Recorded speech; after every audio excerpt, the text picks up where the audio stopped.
अरे पापा, आप अभी तक तैयार नहीं हुए? बैग कहाँ है आपका?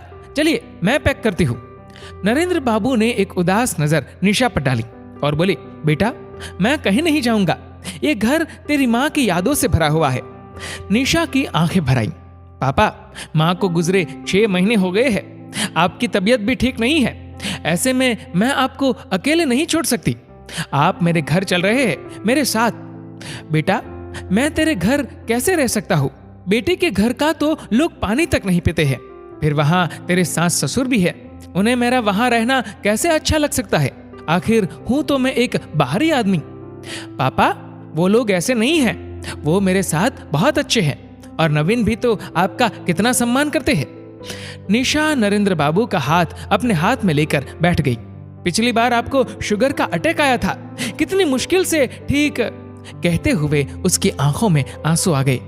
पापा मैं आपकी इकलौती बेटी हूं, आपकी सारी जिम्मेदारी अब मेरी है, बस मैं और कुछ नहीं सुनूंगी।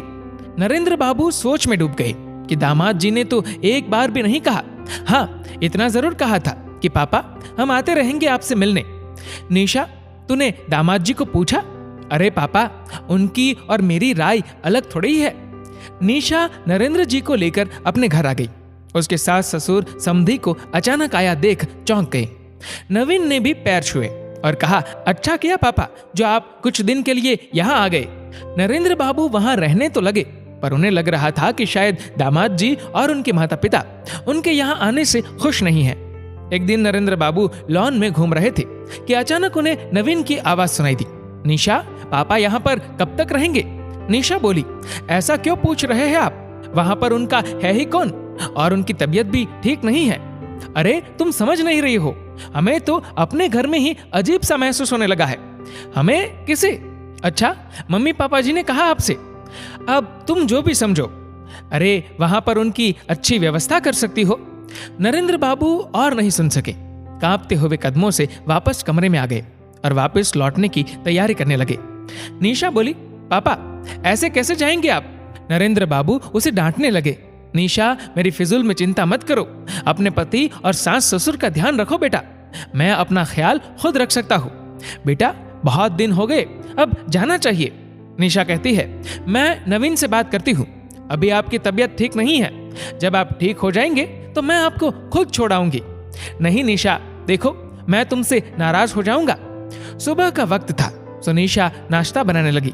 नाश्ता बनाते बनाते सोच रही थी कि पापा को किसी ने कुछ तो कहा है। नाश्ता करने के बाद उसने कहा, आज पापा जा रहे हैं। वह अपने सास ससुर और नवीन का चेहरा देख रही थी कि उनके चेहरे पर चमक आ गई थी। तभी उसने कहा कि मैंने एक फैसला किया है कि पापा इतनी बड़ी कोठी में अकेले कैसे रहेंगे। सोच रही हूँ कि गरीब बच्चों के लिए उसमें एक छोटा सा स्कूल खोल दिया जाए। पापा और मैं मिलकर एक ट्रस्ट बनाएंगे ताकि पापा के बाद भी स्कूल चलता रहे। और पापा, आपकी वो जमीन पड़ी है ना, उसे बेच देते हैं, 2 करोड़ की वैल्यू है उसकी। उन पैसों को ट्रस्ट के फंड में जमा कर देंगे, बाकी आपकी पेंशन और फंड आपके लिए बहुत है। पापा मैं आज से ही इस पर काम शुरू करती हूँ। नरेंद्र बाबू आश्चर्य से निशा को देख रहे थे। नवीन की आंखों के सामने तो अंधेरा छा गया। उसके मम्मी पापा का मुंह खुला रह गया। मन ही मन हिसाब करने लगा, 5 करोड़ की कोठी, 2 करोड़ की जमीन और फंड, इतना बड़ा नुकसान। जब निशा नरेंद्र बाबू को छोड़कर लौटी तो नवीन उसका इंतजार कर रहा था। ये सब क्या बकवास कर रही थी तुम? निशा मुस्कुराई और बोली, ये बकवास नहीं, सच है। ऐसा मैं इसलिए करूंगी कि किसी को भी मेरे पिता की मौत का इंतजार न रहे।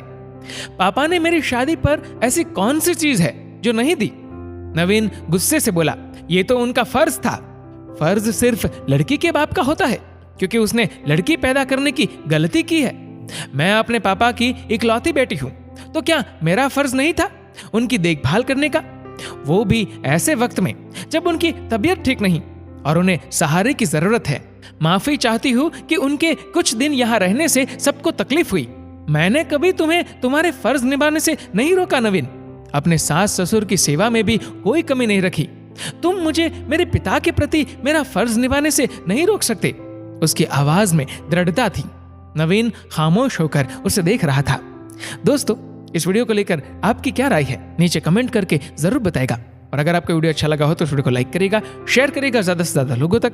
और ऐसे ही और भी इंस्पिरेशनल वीडियोस के लिए सब्सक्राइब करें हमारे यूट्यूब चैनल को और फेसबुक पर फॉलो करें हमारे पेज को। धन्यवाद।